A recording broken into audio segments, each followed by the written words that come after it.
Yé les peuples, dimanche 2 octobre, on a invité tout Guadeloupéen à venir prier Dieu pour famille ayo, pour bénédiction à famille ayo. Ça que fait dans le centre d'accueil universel Zabim à 7h ou à 9h. Encore attendre autres.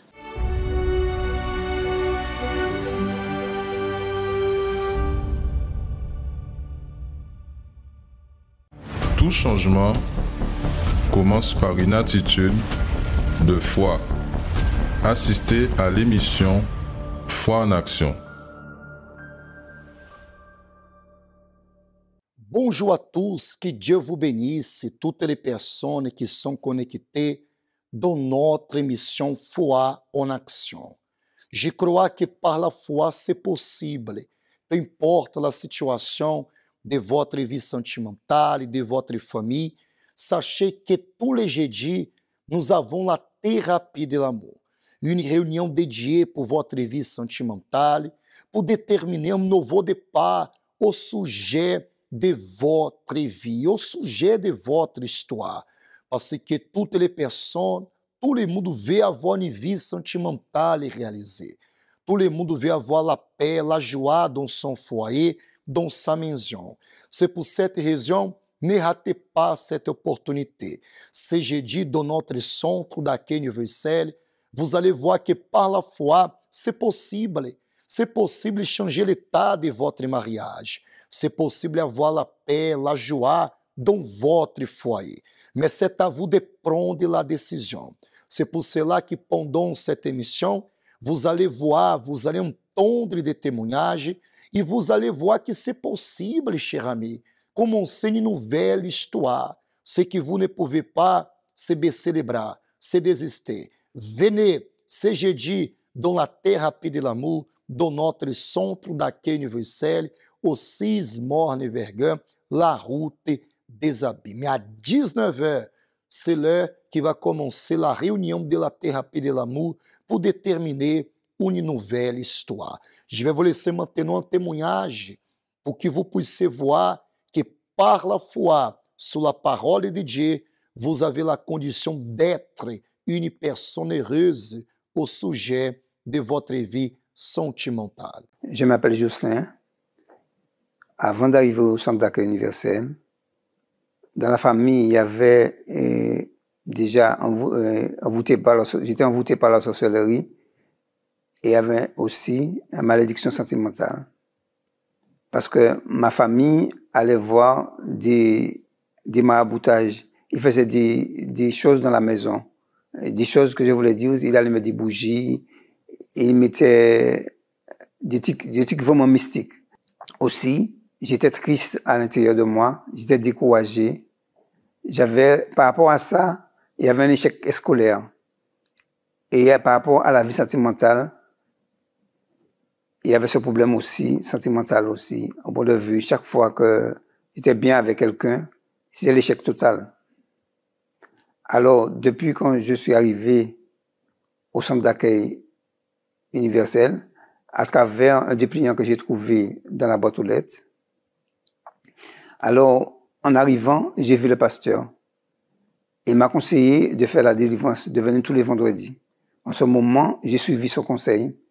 Tous les vendredis, j'étais présent, j'étais là. En faisant ces chaînes de prière, la malédiction a été brisée.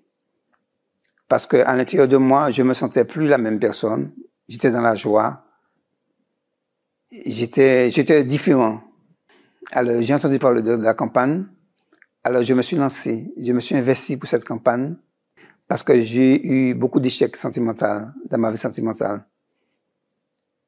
Parce que chaque fois que je connaissais quelqu'un, ça ne marchait pas. Quand je suis descendu de l'hôtel, Dieu m'a montré la femme de Dieu, cette femme-là. Et j'ai été vers elle, on a discuté, on a parlé. Et Dieu lui a montré la même chose, c'est-à-dire qu'il a montré que c'est moi qui étais l'homme de Dieu qui était pour elle aussi. Après 1 an, nous sommes fiancés. Et ensuite, après 2 ans, nous sommes mariés. Et bien mariés.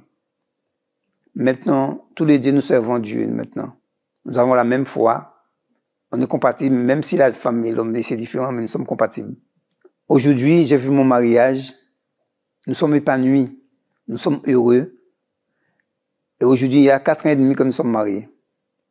Par rapport à ma vie professionnelle, avant de créer mon entreprise, j'ai fait 34 ans dans le bâtiment. Après, j'étais pas obligé, après 34 ans, j'ai fait une reconversion pour faire des formations pour créer mon entreprise. Aujourd'hui, j'ai fait un autre métier qui s'appelle praticien de massage bien-être. J'ai changé complètement mon métier. Je suis passé du bâtiment à massage. Et maintenant, mon entreprise commence à avancer. Même s'il y a des luttes, il y aura toujours des luttes. Mais ça avance. Tout ce que j'ai eu pour ma vie professionnelle et ma vie sentimentale, c'est grâce au Saint-Esprit. Après avoir été délivré de tout ça, de l'envoûtement et de la malédiction. Alors j'étais toujours présent tous les mercredis en faisant des chaînes de prière pour chercher le Saint-Esprit. Même chez moi, je cherchais aussi. Je cherchais 3 fois par jour. Et en arrivant à l'église, le mercredi, que j'ai cherché à fond le Saint-Esprit, et le Saint-Esprit est venu sur moi. Et j'ai trouvé, j'avais une joie, une paix intérieure en moi. Je veux pas vous expliquer ça, parce que le Saint-Esprit qui était en moi, je veux pas vous expliquer ça tout à fait, mais j'avais la joie, j'étais heureux. Des fois, même, je chantais chez moi. Sans le Saint-Esprit, on peut rien faire. Mais, bien sûr, on aura toujours des combats. Il y a toujours des luttes, des situations difficiles. Mais grâce au Saint-Esprit, qui me permet d'avoir la force. Aujourd'hui, première chose, c'est mon intérieur, parce que le plus essentiel, j'ai la joie, comme la joie, la paix, intérieurement. Aujourd'hui aussi, dans ma vie sentimentale, je suis marié, bien marié. Nous sommes épanouis tous les deux et nous servons Dieu tous les deux.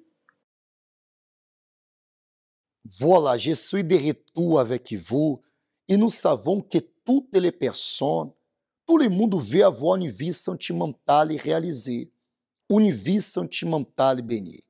C'est pour cette raison que dans cette réunion de la thérapie de l'amour, vous allez apprendre de A à Z comment faire pour transformer l'état de votre mariage, comment faire pour avoir la paix, la joie dans votre famille. Peut-être aujourd'hui votre maison, c'est la dispute, c'est des bagarres. Peut-être vous n'avez pas la paix chez vous. Peut-être vous ne savez pas comment faire pour changer l'état de la situation de votre vie sentimentale. Mais la réunion de la thérapie de l'amour, c'est pour vous.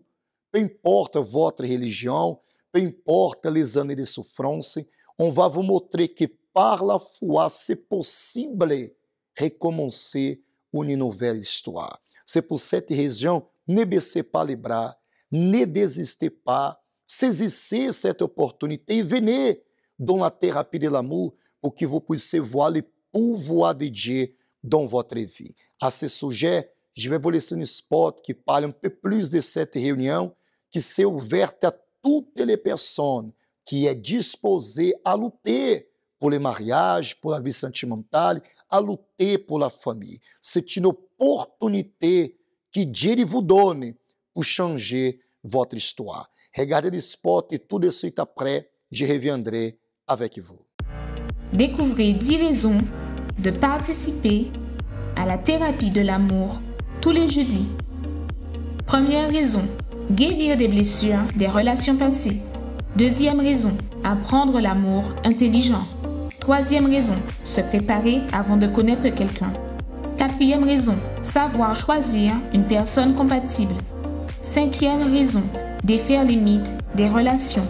Sixième raison, retrouver un amour perdu. Septième raison, apprendre à se valoriser.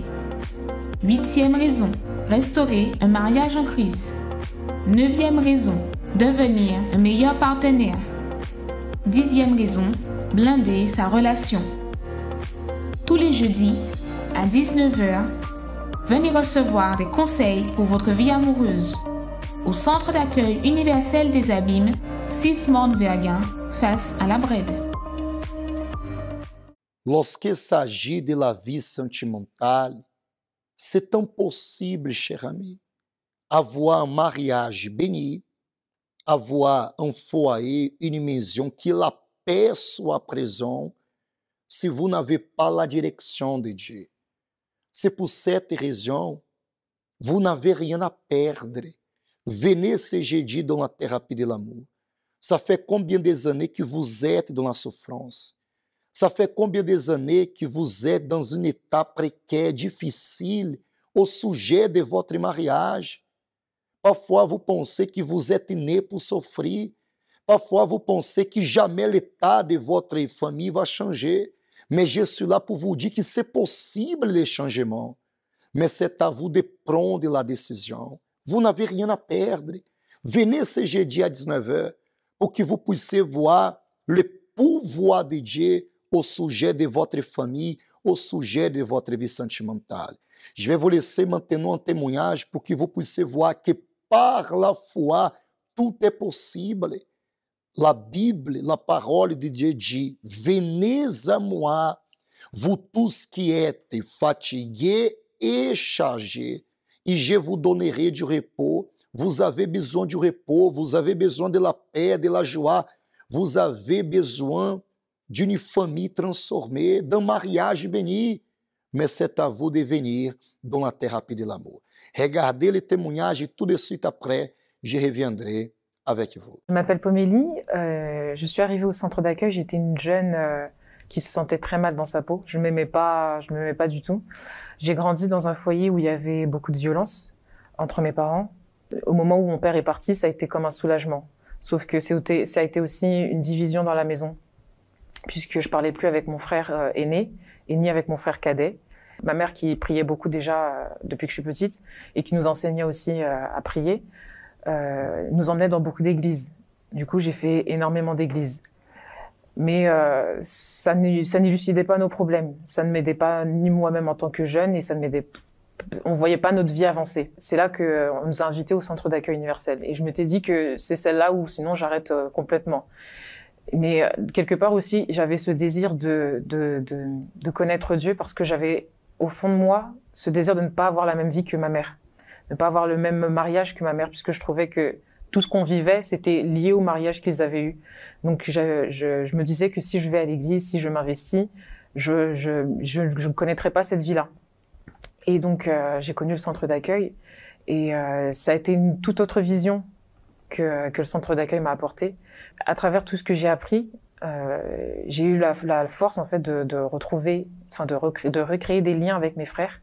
J'ai pu retrouver le lien aussi avec mon père. J'ai pardonné son absence. J'ai pardonné aussi tout ce qui s'était passé dans le passé.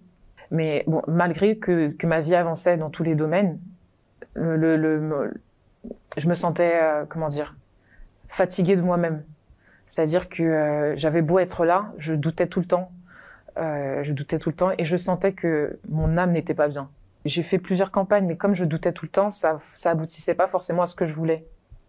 Jusqu'à cette campagne-là où j'étais vraiment fatiguée de moi-même, où j'ai dit là c'est tout ou rien. Et quand je suis montée sur l'autel, je voulais dire voilà, fais ce que tu veux, entre guillemets. Et peu de temps après, il y a eu le jeûne de Daniel. Il y a eu un jour où j'ai vraiment prié à cœur ouvert, où je me suis vraiment déchirée. J'étais seule dans ma chambre. Et c'est là que j'ai eu cette assurance que je n'étais plus seule, en fait. C'est comme si pour la première fois, que le ciel s'ouvrait pour que je puisse avoir cette communion avec Dieu, que je puisse recevoir sa présence. Et à partir de là, c'est comme si ma vie s'était commencé à se développer. Alors moi, de mon côté, dû à, on va dire, une petite absence du côté paternel, j'étais un jeune très nerveux, très colérique. Ce qui fait que j'ai grandi, même si mon père il était là, sa présence, on ne le voyait pas forcément. Donc très jeune, j'ai grandi comme ça, avec de la colère, de la haine vis-à-vis de mon père. Et j'ai été séparé aussi de mes frères dès l'âge de 11-12 ans, ce qui a fait que ma colère envers mon père s'est accrue, a grandi. J'ai grandi avec ça et j'ai commencé à fréquenter des personnes, des amis, j'ai commencé à fréquenter des filles. J'ai connu le centre d'accueil au travers du groupe jeune, la FJU, ce qui fait que quand je suis arrivé, j'ai vu des jeunes vraiment contents. C'est à croire qu'ils n'avaient pas de problème et je me disais mais Est-ce qu'on vit dans le même monde? Je ne comprenais pas trop. Donc, j'ai commencé peu à peu à m'intéresser au groupe jeune et ensuite au centre d'accueil, j'ai commencé à faire les réunions petit à petit. Et tous les propos, toutes les campagnes auxquelles j'ai participé, si je peux dire, ont fissuré peu à peu ce cœur dur que j'avais. Jusqu'à arriver à une campagne d'Israël où je me suis dit, c'est le moment ou jamais. J'ai déposé mon tout sur l'autel dans le sens que vu que j'étais arrivé en couple et on n'avait pas forcément la même vision, donc j'ai dû me séparer, entre guillemets, de la personne avec qui je suis venu. Je voulais vraiment avoir une relation avec Dieu, une relation vraiment personnelle, propre, parce que la personne avec qui j'étais, parfois on tombait, parfois on recommençait, on tombait, on recommençait, ce qui fait que ma relation avec Dieu, c'était comme si c'était des hauts et des bas. C'était comme si c'était un yo-yo. Donc il fallait vraiment le moment où je devais dire non, stop. Donc j'ai sacrifié cette relation sur l'autel, c'est-à-dire que j'ai dû mettre un terme à cette relation. Et depuis ce jour, je n'avais plus aucun sentiment, si je peux dire, aucun amour vis-à-vis de cette personne. La seule chose qui me préoccupait à partir de ce moment, c'était mon intimité avec Dieu, ma communion avec Dieu. Et c'est de là que tout a commencé. Je peux dire que ma nouvelle vie a commencé. J'ai obtenu un bon emploi, j'ai obtenu mon premier appartement où j'ai commencé à aménager tout seul. J'ai commencé aussi mon permis. En gros, ma vie a commencé à évoluer dans des choses que je ne pensais même pas un jour que j'aurais pu aborder. Ma relation avec mon père a changé parce que avant, je haïssais un peu mon père, si je peux dire. Je le détestais même parce que c'était lui le coupable de toute cette séparation. J'ai dû travailler à l'intérieur de moi pour retrouver cet amour vis-à-vis de lui. Ma famille a été réunie parce qu'on était séparés aussi. Chacun était dans son coin. L'autre était en Afrique, en Belgique, en France. Donc ma famille a été réunie. Et tout ça, c'était grâce aux campagnes et aux propos qu'on faisait à l'église. Et j'ai commencé à prendre soin de moi et de ma vie sentimentale, vu que je ne voulais pas reproduire les mêmes exemples que mon père. Donc j'ai juste d'abord changé moi-même. Et au fur et à mesure du temps, j'ai commencé à remarquer Pomélie. Et je ne l'ai pas approchée tout de suite. J'ai commencé à prier, est-ce que c'est elle, Seigneur? Est-ce que c'est la bonne personne? J'ai passé à peu près un bon mois en train de demander la direction à Dieu. Et au fur et à mesure, après que j'ai fait ce propos, quand je dis propos, c'est-à-dire prière, jeûne, on fait les réunions. Et après, j'ai approché le pasteur pour présenter la personne en question et le pasteur m'a conseillé. Et c'est bien après les conseils du pasteur que je l'ai approchée pour parler avec elle. Et donc effectivement, après on a commencé à se fréquenter jusqu'à ce que je décide d'aller de l'avant avec lui. Et donc du coup, j'ai décidé de sacrifier pour tout remettre entre les mains de Dieu. Et donc les choses se sont faites d'une manière très fluide. Et on s'est mariés donc en 2020. Et comme ça s'est fait la décision entre la fiançailles et le mariage a été assez rapide. C'était notre foi à nous. L'entourage n'a pas compris, mais c'était notre foi à nous. Et c'est que après que la famille a commencé à reconnaître que non, vous aviez eu raison, puisqu'après il y a eu le confinement, etc. Au jour d'aujourd'hui, on est mariés, on est heureux. Ça fait 2 ans de mariage bientôt qu'on est en train d'accomplir, et 2 ans de lutte, mais 2 ans de bonheur que je peux dire que c'est magnifique. Moi-même qui espérais vraiment me marier un jour, je reconnais qu'il n'y a rien de plus important que la présence de Dieu, parce que on peut conquérir, on peut avoir le travail, on peut avoir le mariage, mais sans Dieu, ça n'a aucune valeur, ça n'a aucune saveur. Et donc, je reconnais que le plus important, c'est vraiment la présence de Dieu. Voilà, c'est à vous maintenant de prendre la décision. Je vais réaliser une prière en faveur de toutes les personnes. Et où vous êtes, cher ami, Dieu va vous fortifier. Venez ce jeudi pour que nous puissions voir le pouvoir de Dieu dans votre vie. Je vais vous laisser un spot et tout de suite après, je reviendrai avec la prière pour que Dieu vienne vous donner la force, la condition, les moyens pour être présent ce jeudi dans la thérapie de l'amour. La thérapie de l'amour.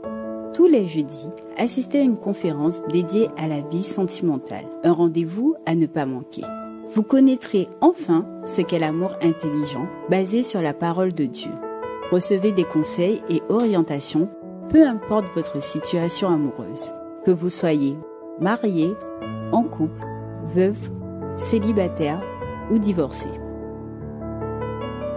Découvrez comment obtenir votre bénédiction sentimentale. Apprenez à aimer d'un amour intelligent. Dans notre siège, au 6 Mornberguin, route des Abîmes, face à la Brède.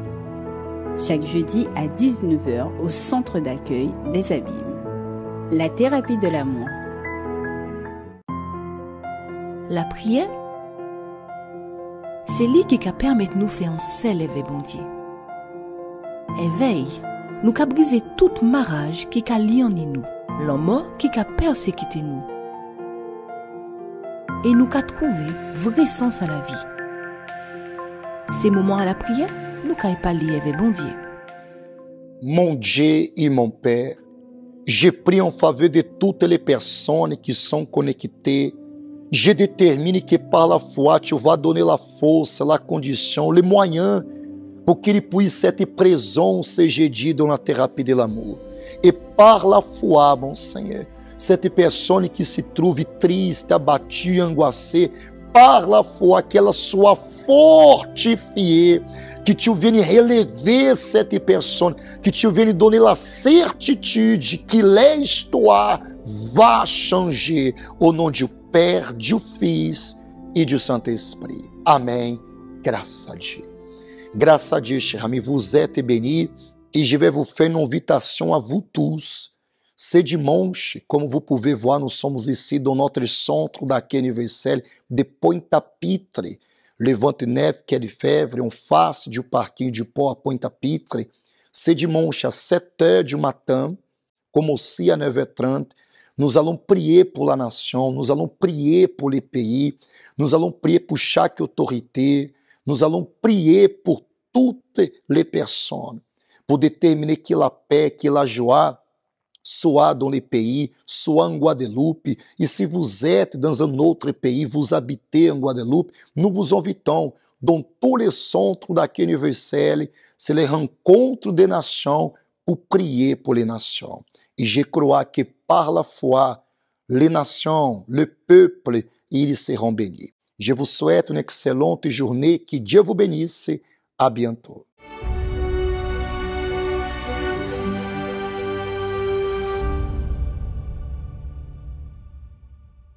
Bonjour Haïtiens en Guadeloupe. Moi invité nous dimanche 2 octobre au centre d'accueil universel à la rencontre des nations pour prier pour la famille et Haïti. Venez en foule, nous t'attendons.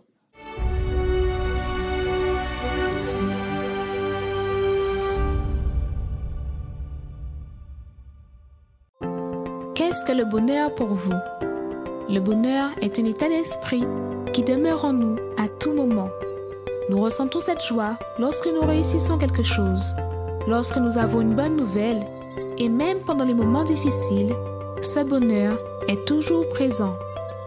Mais ce qui se passe dans les jours actuels avec les nouvelles technologies est la recherche de ce qu'on appelle le bonheur artificiel. La vie, de manière générale, est devenue au fil du temps plus digitale, plus virtuelle, de même que les relations. Les personnes sont de plus en plus distantes l'une de l'autre. Pourtant, Dieu a créé l'être humain, a uni les personnes, mais elles s'éloignent entre elles et ignorent même l'existence de leur Créateur. Ainsi, elles ne peuvent profiter du bonheur que lui seul peut donner. Tu me fais connaître le sentier de la vie. Il y a d'abondantes joies dans ta présence, un bonheur éternel à ta droite. Venez chercher ce bonheur véritable pour vous et votre famille tous les dimanches à 7h ou 9h30 dans notre siège au Centre d'accueil universel des Abîmes, 6 Morne-Verguin face à la Brède, ou dans le Centre d'accueil universel d'hommes le plus proche de chez vous. Connaissez-vous nos centres d'accueil universels ici dans les Dômes? Notre siège est situé en Guadeloupe, aux Abîmes, au 6 Morne-Verguin, en face de la Brède, entre le KFC et le McDonald's. Nous avons aussi nos centres d'accueil à Pointe-à-Pitre, au 29 quai Lefebvre, en face du parking du port. À Baïf, au 51 impasse Louis Blériot, Zac des Pères Blancs, derrière le Super U. À Saint-François, à la rue Charles Junon, à 100 mètres du marché de la Rotonde. Nous sommes aussi en Martinique, au 42 rue Garnier-Pagès, proche du Leader Price à Fort-de-France. Mais aussi en Guyane française, à Cayenne, aux 19 zones artisanales Galmo, proche de l'entrée du CFA. ainsi qu'à Kourou, au 1 rue du Levant, proche du Lip Service Ting. Si vous désirez plus d'informations, vous pouvez nous contacter sur notre ligne amie au 05 90 28 33 83 ou sur notre WhatsApp au 06 90 55 16 70.